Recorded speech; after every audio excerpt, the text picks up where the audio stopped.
Hello, everybody. Welcome to another preview for round 12. It's the Blues, it's the D's. I'm Terry. I've got Caden McDonald with me for another D's Blues preview. Mate, what's happening?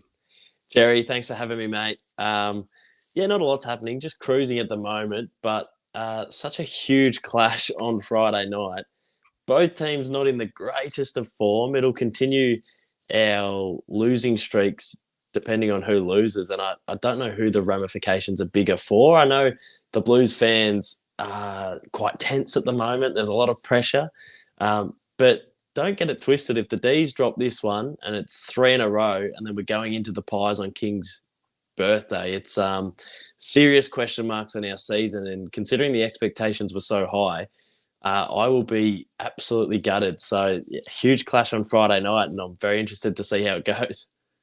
It's so strange because the Melbourne supporters that I speak to are saying pretty much exactly what you're saying, but maybe it's because I don't watch the D's for 4 quarters every week. But even if they lose, I still have this perception that they're the D's, the premiership D's. They're in the window, and they can turn it on at any time. So it's so strange.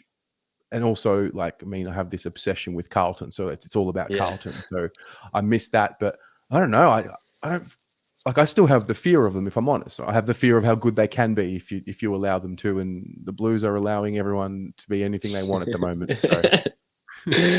Yeah, I do see around the sort of industry and this, in and around the league that the D's are rated quite highly by a lot of people, and they do have that fear. And sort of David King came out and questioned on the Monday means test that I sink my teeth into on SEN that maybe we're losing a little bit of that aura because teams have worked us out. Now, I still think we have that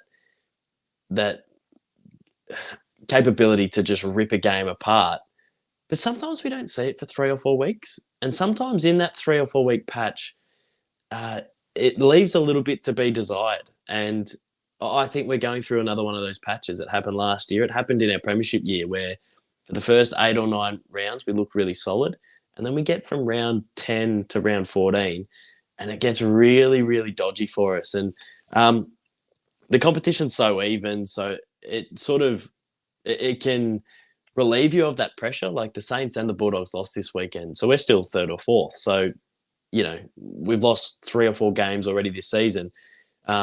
Usually that would mean you're not in the top 4. If you lose, 4 to 6 games, you can't make the top 4. But because it's such an even season, there's going to be a lot of upsets and losses. But we do have that capability to blow a game out, but we also have the capability to sort of play a 5-minute patch in the second quarter that gets us in the game, but not really look like the Melbourne Footy Club for 3 of the quarters. And sometimes that can be enough to get a result, but in the last 2 weeks, it hasn't been. So we'd really want to rectify it going into this game. But after I saw Cripper's post this morning, I'm a little bit nervous. That man is going to run through several brick walls on Friday night. So I've seen stranger things happen than the Blues getting up. So I am legitimately a little bit anxious going into Friday. Yeah, I'm not going to lie. I mean, it's been a difficult, we'll call it 7 weeks. We've lost 6 of our last 7. The one win was against the Eagles in Perth, which gave us a little bit of, just a pressure release. Obviously, we're in a patch. We're struggling. We're in a bit of a rut. Just can't be efficient, can't be clean enough when we need to be.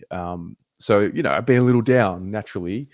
So I saw the post this morning from Cripper and look, I could be clutching at straws and I probably am, but I drank the Kool-Aid and I was like, all right, there's a little something in that. And it's the beauty and the curse of being a supporter because we have no control. Yeah. But when something like that happens, you latch onto it thinking it's going to mean something. So I don't know. There's one part of me that says, great, bit of emotion, he's a bit pissed off, and there'll be a bit of a vicious streak to him and the team potentially. Then there's the other part of me that says, well, why didn't we get that viciousness after the performances over the last month or so? So it's a weird cycle. Yeah, and it's also it's a bigger problem than Paddy Cripps. Paddy Cripps over the last 18 months hasn't been the Carlton Footy Club's biggest issue. So, we've seen him lift before, and it doesn't always bring everyone along with him. It's funny, I think the expectation and I suppose the years of waiting for the Carlton Footy Club is what's bringing this visceral reaction from everyone. We all had expectations that the Blues would finish in the top four. I certainly did. I expected that improvement. But when you look at it closely, I'm not really surprised that there hasn't been that big of an improvement, like with the outs you've had. And it's sort of shown that the depth is there, but they're not quite mature enough. So, I don't look at Carlton going, it's, alarm bells time. I just look at it as like a sort of middle of the road team that at their best probably could finish fifth, sixth this year. But at their worst, they could finish sort of 10th. I can understand why that is frustrating for everyone, but I don't reckon it's baby out with the bathwater time. I feel like this is a time where you got to really have stability in your footy club. And I've said, before when I've been on this podcast and sort of had analogies to Melbourne or other teams, but the D's made finals in 2018 and then finished second last in 2019. And that felt like a legitimate sort of turning point in our football club where we could have done what we used to do and sacked the coach just off, be quite reactive and sack the coach. But we stayed the course, held strong and won a flag 18 months later after finishing second last, which was crazy. And then you've seen it before with like Dimmer in 2016, and I know all these stories are different, but it feels like a real test for the Carlton Football Club about how stable you can be and how much you can stick together. A middle of the road team playing middle of the road footy, but I feel like the ingredients are still there that if this club can ride it out, there is excitement to come in the future, which sounds frustrating when that's been said a million times. But it just feels like you're not far away from sort of getting some personnel back, putting together a good second half of the season, you build momentum, and then next year you start quite strongly. And I know it's all talk and it's all sort of imaginary, so who knows? But that's how I see where the Blues are at right now. Yeah, fair. It's when it's good to talk to people who are not emotionally invested in the Blues because they make sense. They can talk with sense, and sometimes emotions gets in the way. I want to ask you about the Gorn Grundy thing because I remember when it first was announced, I thought, well, this is they're going to be unbeatable. And again, I haven't watched enough of the D's to have a strong opinion. I know Gorny missed a bit with injury. What's that been like? Because we look like we might be missing Pitto at this stage. Not sure yet because he's got a sore hand. So I'm fearful of that. Well, you're missing. I watched the Sydney game and you had about 15 players on the bench. So it seems like you could be missing quite a few, which isn't great given the current climate. But Gorn and Grundy. So I'll take you back. So when that trade happened, I was absolutely gutted. To me, Luke Jackson was one of the best tools that I'd seen at that age. Like he was 18, 19, and the things that he was doing in and around the midfield, like he was turning midfielders inside out with a pirouette, and he was selling candy, and he was hunting the ball at ground level and picking it up, and his handball from inside the stoppage to outside was just so clean. And then he would take a hanger and he'd sort of kick a goal. And he was 18, 19, and I was going, wow, this kid, he's not the tallest ruckman either. I think he just sits on the 200 centimetre line when, some of the bigger ruckmen can get to your 210s, like your Whitsies and your Mason Coxes and whatnot. So he can be undersized at time in the ruck, but he's a phenomenon. So when he was leaving, I was genuinely like, oh, we're not going to be able to replace him. So to get Grundy in was a bit weird, where it was like, well, if this was 2019, this would have been the biggest story of all time. Like Brodie Grundy and Max Gawn being in the same side. Now, given Grundy's sort of recent form, it seems like his best footy maybe is behind him, but maybe he could recapture it. And Gawny just battles hard all day and is the most influential player on the ground when he's fit. But he just needs a partner in crime. So it's worked okay. It's worked okay. I think the more cohesion, the more they play together, it's going to work more. I think our method going inside 50 could really help them out. What's frustrating is I haven't seen enough of what we sort of love Gawny to do and that is work behind the ball. Like, we're trying to push him forward so he can be a target, but it can leave May and Lever out to dry a little bit. Like, I like when we have that bigger body like Petty or Tomlinson in defence to help them out. But if Petty or Tomlinson aren't in the side, like Gorney can go back and help them out. So then Lever and that can intercept. But we haven't been doing that. So we've been a little bit vulnerable defensively. But yeah, that was a bit of a long answer. But I think it's working okay. But I did just want to highlight that, like, Luke Jackson tore them both apart on the weekend. And I hate supporters who praise a player 1 minute, and then the second they change colours, they say, "Oh, he's terrible. Like, oh, he's overrated. He's bad." So I loved what Luke Jackson did for our footy club. And when he went to Freo, I texted Druzy, who's a big Freo man, does YouTube as well, and I said, "Oh, Drews, he's generational talent. Like, he's a star." And then I saw all this hype, all this talk from Kane Corns and whatnot, saying he's not a forward, he's not a ruckman, he's not this, he's not that. And I saw Melbourne supporters going, "Yeah, we don't care that we got rid of him." No, like, he's a legitimate loss for our footy club. He is a star, and Brody Grundy's the next best thing that we could get, and hopefully we can work out the cohesion a little bit later in the season. But it's probably just got a pass mark for me right now. It's probably a 6 out of 10.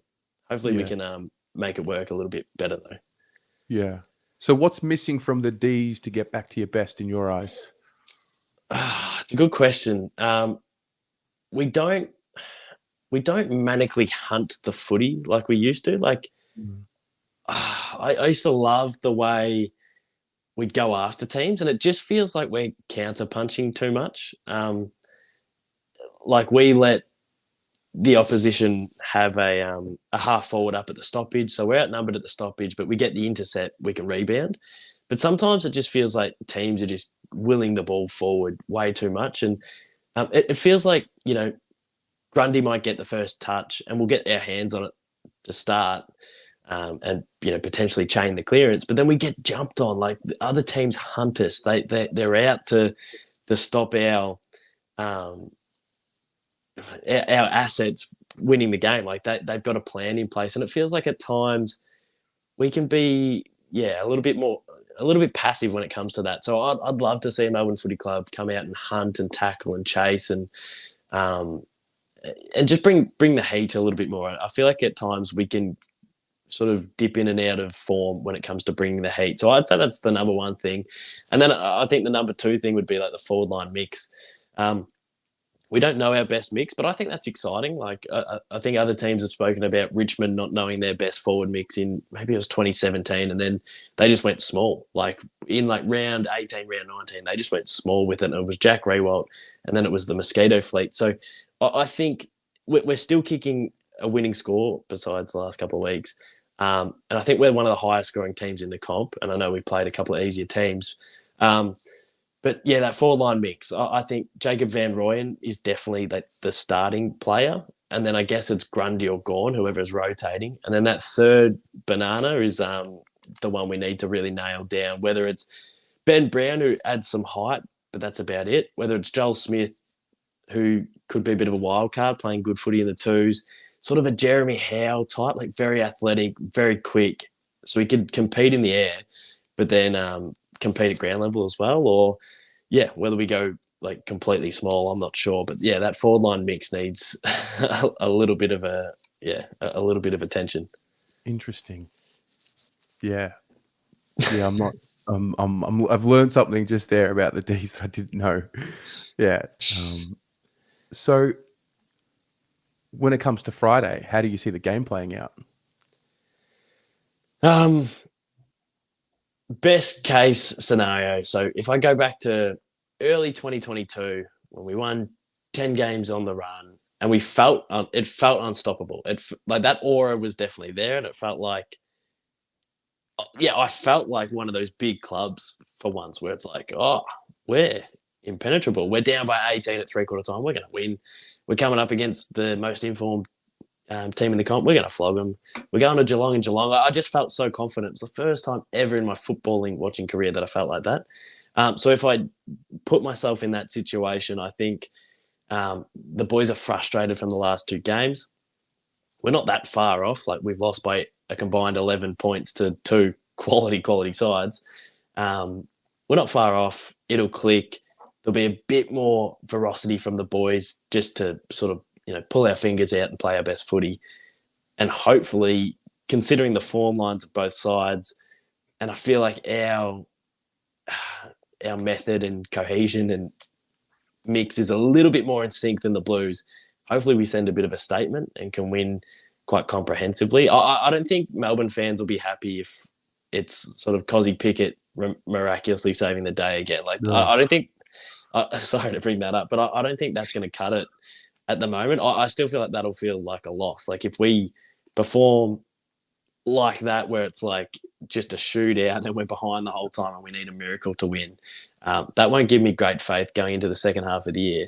So yeah, I think we need a bit of a statement game to get us back on track. So hopefully we can do it by about 5 goals.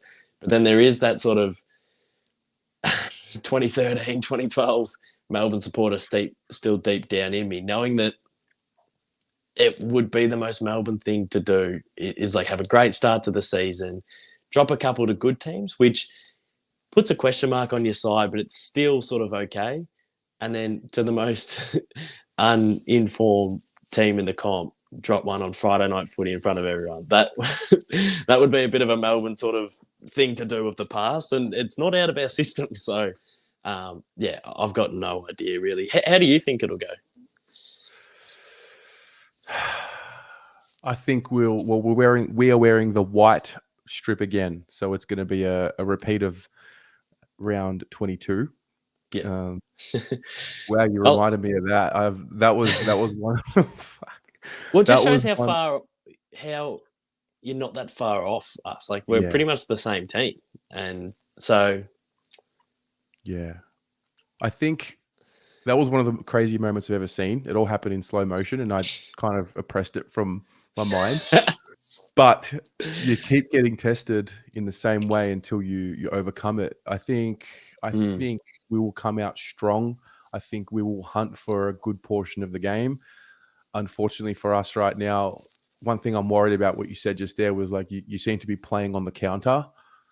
Teams on the counter seem to be our kryptonite at the moment because we seem to be a team right now that the way we turn the ball over always, maybe not always, but most of the time seems to be in a way that is so disadvantageous for us that teams just score on us at will, and especially the good teams that punish you. So I'm always mindful about our ball use for whatever reason. That has been the theme of 2023: execution, fundamentals, skills. I'm yet to see the group play with that real connection that they had last year. Even when we were losing, there still was that united front. I don't know if you can change that in 7 days, but I do think we'll see an emotional response from the group. We mentioned Cripper earlier. I think he'll come out firing, and hopefully that'll start trickling down to the rest of them because it always does start at the top. I've been saying this for the last few weeks. I'm hopeful, but I don't trust them at the moment. So, and then I hear you talk about like the 2012 version of the Demon supporter, and I'm really curious about that. So does that still linger in the back of your mind? You still have that about you? It does, and I probably shouldn't. And but we were so bad for so long, and then we've only been a decent side for about 24 months, if that. That it doesn't chip away at like that learned behavior of like, oh, they're going to stuff it up. Like, it's too good to be true. We sort of don't deserve this. Like, this isn't Melbourne. We don't deserve to be top 4. Why are we premiership favourites?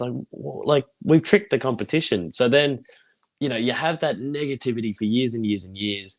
And as a supporter, at times, you can start looking for things to justify your negativity. So it's sort of like, oh, we're going okay, but are we that good? Oh, we lost to Port Adelaide. That's okay. We'll bounce back. But if we lose this to Freo, we're not that good, and then we lose it. And then I watch every football show there is under the sun, and they start questioning, oh, Melbourne, over the last 12 months, 13 and 10, 8th on the ladder. And I'm like, what's like, that's the weirdest like assortment of games to to put together ever. Like, that doesn't make any sense.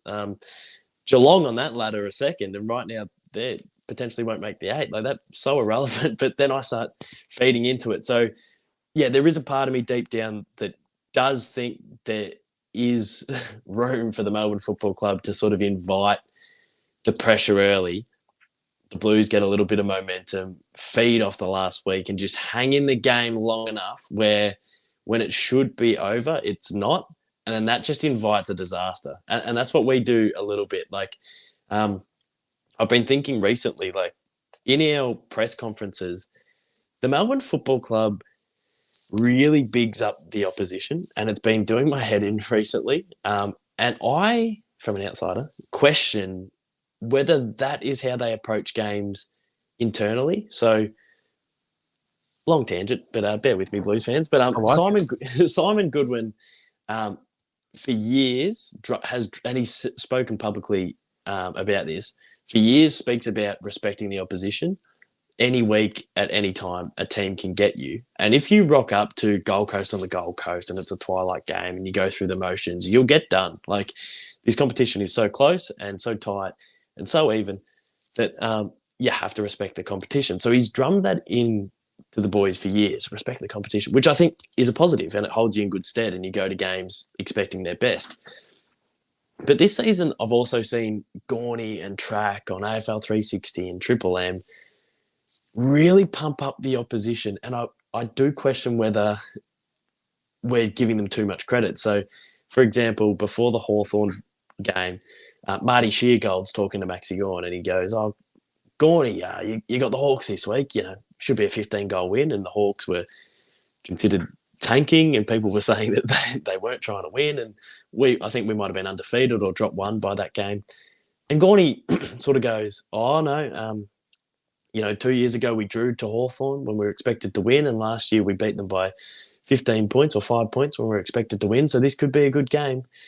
And in my head I went, fair enough to say that to the media, but I hope we have a ruthlessness internally where we go, we're going to beat Hawthorn this week. Like, I hope we're not walking around the corridors going, "Oh, Hawthorn could get us," because I think that mentality keeps teams in games. And, like, against Freo, we had the forward half ascendancy. We had more scoring shots, more inside 50s. We were playing a good game of football, but a part of me was thinking, like, are they thinking Freo are a good side? Like, are we keeping teams in it for the sake of it?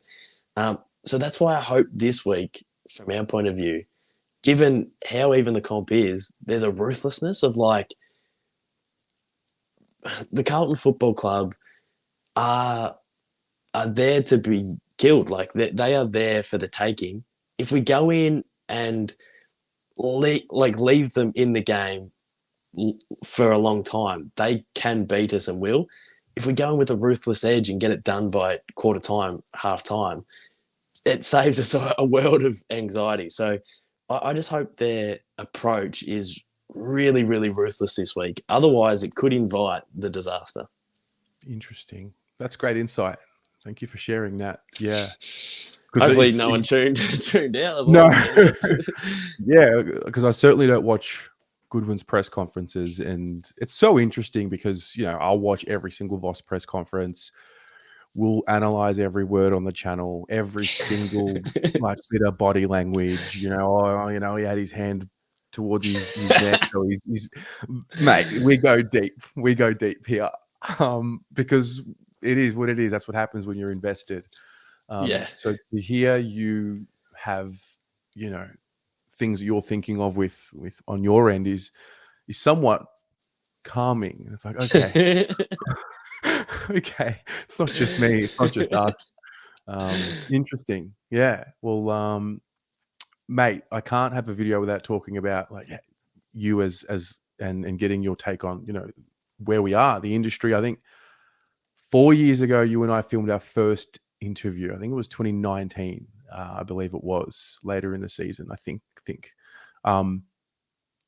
What's happened? As in, it's been a journey of, consistency and grinding and all of it. And how do you look at what's happened with YouTube in general? Yeah, well, it's a great question. what's happened has been sort of amazing, to be honest. Like, there was this pretty long while where I was uploading footy content, and there wasn't really a whole lot of footy content at the time. Like Alex Williamson was doing your one-off sort of footy skits, and Elliot Loney was doing a little bit on Facebook about the 9As, or even on Snapchat. And then, some people might know, like your Twisty Threes was playing some AFL Live on his own Twitch and whatnot. But apart from that, there was no real footy content on YouTube. And I started making footy content because it's my number one passion, but I would mix in really random skits or really sort of lifestyle vlogs as well. And people kept coming back and showing up for the footy stuff. And anyone who makes content would realize that if you start to get a bit of momentum and some views on a certain type of content, you're going to make more of it. So I've spoken about this in the past, but back then, for me, it felt like, these kids in Melbourne were like, far out, we want to watch a footy guy. So we'll keep going to the well with this bloke until he just keeps doing it. And it almost felt like it wasn't by choice of me going like, oh, there's a gap in the market. It was like I just started making stuff, and the gap in the market grabbed me and pulled me in. And I've loved it ever since. And like some of the, what really does bring me joy, and maybe it is thinking about it a bit too deeply, but genuinely looking around at TikTok and Instagram and Twitch and everywhere, and seeing like so many channels, so many people doing football content. It is just so exciting. I like to think that potentially there's a kid out there that might have watched some of my stuff who's now making footy TikTok content that is going to be able to edit better than me, going to be funnier than me, that's going to be able to be more consistent than me, and potentially without me taking the leap and making some footy content, maybe they wouldn't have seen that and thought that it was something you could do. So I really feel like really proud, like when I look around at like the industry. And like one example is like on Friday Night Footy, because I sub to pretty much every AFL YouTube channel. On Friday nights, like I'll go on my live stream. I'll go on my subscription, and there'll be about 5 live streams sitting there. And to think like, yeah, sort of, as you said, 4 years ago, there wouldn't have been many other, live streams up on YouTube. And now there's, kids live streaming the footy, they're making vlogs. It is amazing, and it's something that I'm really, really proud of. But in terms of me personally, I've sort of ridden that come up wave. Like we've spoken about this before off camera, and I've spoken to you about it even in the last sort of 18 months. It's like you got to reinvent yourself, and you got to find what you really want to do. And I've ridden this sort of 2019, 2020, 2021 version of myself. And I'm sort of in that stuck little period where I want to go bigger and better and more consistent, but I don't really have the resources to do that just yet. So I feel like I'm ready to break out of the egg and go into the new version of the channel and the new version of myself, but I'm not quite ready to break out the egg just yet. So I'm sort of riding a little bit of a stagnant wave, and it's sort of crept in through 2022 and now a little bit into now. And I feel like I'm a good month on YouTube away from breaking out of that. I just need to sort of plan my way through it. But in saying that, my work-life balance has never been better. And the stress of like the come up that I used to have isn't quite there. So years ago, it was like, oh my God, I need to make content because I want to be this content creator. And if I don't do that, I won't know myself. And I work on fear to get where I was. And now you get here and you're like, oh, this is quite cool. I can sort of plan out next week, and I sort of go about my business. So yeah, in saying that, I'm riding a little stagnant patch, and I'm trying to evolve and sort of find out what I want to do next. But I'm loving where I'm at the moment, and sort of never been happier in another way. Yeah, good. Yeah, it's good. I appreciate you being honest with that as well, and just vulnerable. I feel like I said this earlier. Like we speak a couple times a year for about 40-45 minutes at a time. A little bit on camera, a little bit off camera. So I get to see that quick transition every time we chat. You know, I remember when I first started the channel, like, yeah, it was from a footy point of view. You and Jesse were there. Cooko was around. We had Heath Buck doing Carlton videos, and that was it. And I was panicking, like, I got to get back to Australia because, like, what I see now online with like heaps of content creators, I thought that was going to happen like 2019, and if I didn't get home, I'd miss the wave. So yeah, it's been a cool journey, man, and yeah, like you should be proud. You should be. It's cool to watch you grow, and that's the other part as well. You give up so much of yourself because you, like, to create content for years. You know, people watch you grow up before their very eyes, and that's a very vulnerable place to be because you're not always the best. Yeah, well, yeah, you're 100% right with that, and that's probably something that's eaten into me in the last sort of 18 months. Yeah, like I'd vlog me waking up out of bed, and you'd see my bed, and then I'd vlog myself in my kitchen, and you'd see my kitchen, then I'd vlog myself walking down the street. You'd see my local cafe, and the sort of the bigger this whole thing has gotten, and the more I've matured, that's a scary thing to do. It's a scary. It's very vulnerable. It is a scary thing to do, like to put yourself out there watching your football club live, and the emotions, and you know, there's been times where, you know, the D's lose or win by a kick, and people are critiquing the way I'm carrying on, and it's like, you shouldn't be in this room with me seeing this, but now you are, and I'm being critiqued for how I like. If we had the camera on this person, they'd react the same way. So it's something that I've battled with over the last 18 months is like how much to give, like how much do I give the audience, and knowing that is the recipe for success, is how much you can connect with people, is how much people are going to get invested and support you. So I've recently just found like a really nice balance. I'm probably a little bit more withdrawn than what I should be, and I think in the next sort of 18 months, I'm keen to give myself a little bit more. But yeah, it is a funny old business, but I wouldn't change it for the world. And I'm super proud of where I am at, but I'm not satisfied just yet. So I'd love to land that bigger gig. Like I had the Spotify podcast last year, which was amazing. Didn't get renewed for season 2, so I'd love to go one bigger or one better, and land that consistent sort of mainstream gig, while also being super consistent with YouTube. I haven't been consistent for a long time on YouTube. So yeah, in a bit of a funk. Progress isn't what's the word? Progress isn't linear. There is always plateaus, and I'm riding one at the moment. And I'm riding one bad because the D's lost 2 in a row. So if we can win Friday night, I'll be back. I'll upload a video, and happy days. I feel that. This is nothing but a test of resilience. I think for the Blues, for you as well. You've lost a couple, but yeah, one thing is for sure, we'll keep showing up. So, man, thanks so much for giving up your time. Love having you on. Like, I love when we play the Ds because we get to have a really good chat, and then they don't like when we play the Ds because they've broken hearts quite a few times. So we'll see what happens on Friday, and mate, all the best with everything.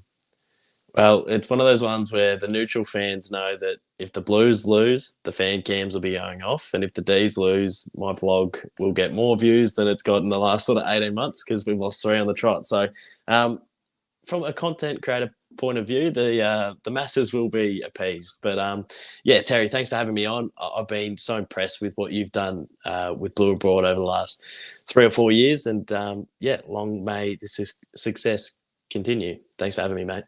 Thanks, brother.